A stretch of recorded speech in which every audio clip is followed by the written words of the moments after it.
欢迎来到新兴消息频道，请订阅频道，所以大家不要错过当天最热门的新闻。我们今天的时事通讯包括以下内容：赵丽颖被吐槽演不好农村女孩，人民网点评：直面现实，反映现实。这是赵丽颖面对黑粉的攻击表现最淡定的一次，因为这一次央妈亲自下场力挺，仅有2个字就堵的键盘侠们哑口无言。2022年7月，赵丽颖的新剧《幸福到万家》开播，第1集就抛出一个令人咬牙切齿的婚礼陋习婚闹。看到女主妹妹被人按到床头上下其手的画面，无数人直呼终于理解了当初柳岩的窘境，同时也为何幸福那一气呵成的板凳神功喝彩。之后剧情的发展虽然令人气愤，但赵丽颖成功将一个稍带执拗却正义感爆棚的农村姑姑塑造得入木3分。第一次尝试这种农村角色就如此出色的表现，萤火虫们大感欣慰，纷纷称赞其演技越发老练。然而一片叫好声中，却有人针对赵丽颖剧中的装扮进行吐槽，直言农村妇女不该有这样精致的妆容，画眉涂唇根本不符合农村人该有的形象，还将其与热依扎饰演的水花进行对比，暗戳戳的内涵赵丽颖演不好农村女孩。我承认热依扎在《山海情》中的表现堪称视后级别，并且面朝黄土背朝天的朴素形象是祖辈留下来的瑰宝。但与此的同时，至少要考虑2个故事发生的时代背景和最终人物所处的地理区域。《山海情》重点刻画的是西北贫困山村的发展和转型，而《幸福到万家》则描绘了江南水乡富庶地区的蜕变。即便是处在同一个时间节点上，二者也存在天差的别，更别说一个讲述的是上世纪90年代的故事，另一个则是从迈入新千年开始讲起。10年时间会有多少下场变化？我想每一个常在新时代的年轻人都感同身受。如果说这些还不足以让键盘侠们闭上嘴巴，那么7月5号，央妈旗下的人民网亲自下场点评，其中直面现实，反映现实，绝对是对赵丽颖演技和剧集本身的最高赞誉。事实上，即便没有央妈的认可，说赵丽颖演不农村女孩也是无稽之谈。出生在河北廊坊的一个普通村庄里，赵丽颖太明白面朝黄土背朝天的农村生活。为了改善这种状态，她才努力拼搏，中专毕业就一个人闯荡城市，还在美容院发过小卡片，靠着一步步脚踏实地的打拼，终于蜕变成央妈认可的光鲜女主。也正是有了这样的经历和幸福，身上那股不服输的执拗才显得更加真实。可也是这样的性格，让她在成名之初就遭受了一次莫名其妙的网暴。迪丽热巴让出 C 位的动作有多谦卑，杨幂脸上的表情这有多僵硬。这一幕发生在星光大赏的舞台上，上台之前，杨幂与赵丽颖之间只隔了一个里线。起初赵丽颖还想主动向对方打招呼，杨幂却与身边的某凡窃窃私语，没有注意到赵丽颖的主动示好。之后杨幂完全忽视赵丽颖，与迪丽热巴携手走上舞台，还把迪丽热巴挤到了 C 位。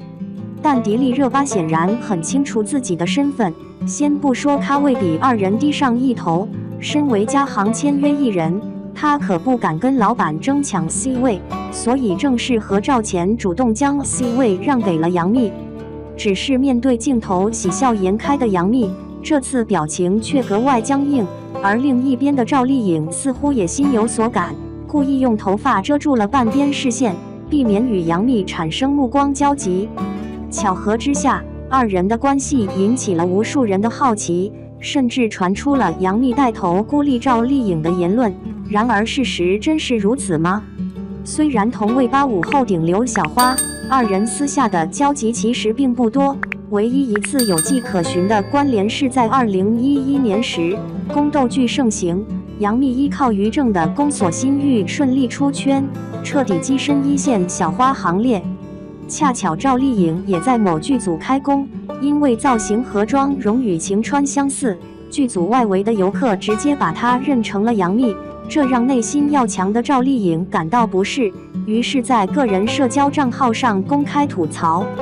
没想到这番话立刻就引起了杨幂粉丝的关注，纷纷下场质疑她炒作蹭热度。面对铺天盖地的舆论压力，赵丽颖不得不主动出面道歉，可惜一些狂热粉并不买账。此后赵丽颖就成了万年不变的招黑体质。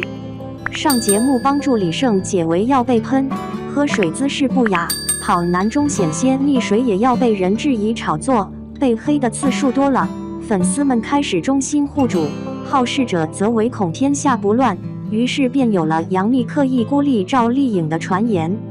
只不过细想之后会发现，这种言论完全经不起推敲。首先，杨幂的高情商不可能会把厌恶和疏远写在脸上；其二，两人的发展方向并不冲突。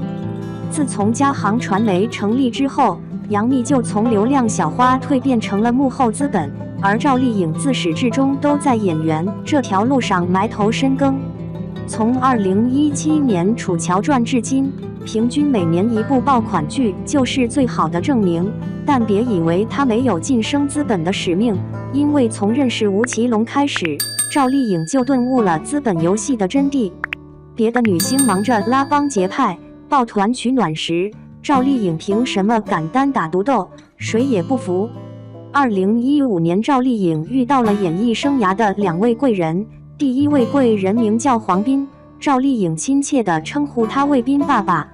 或许这个名字并不响亮，但在明星经纪人的圈子里，他可是能与杨天真齐名的狠角色。在他的助力下，赵丽颖的资源有了质的飞跃。国内5大时尚杂志解锁3家之后，又接下了迪奥、浪琴等高奢代言。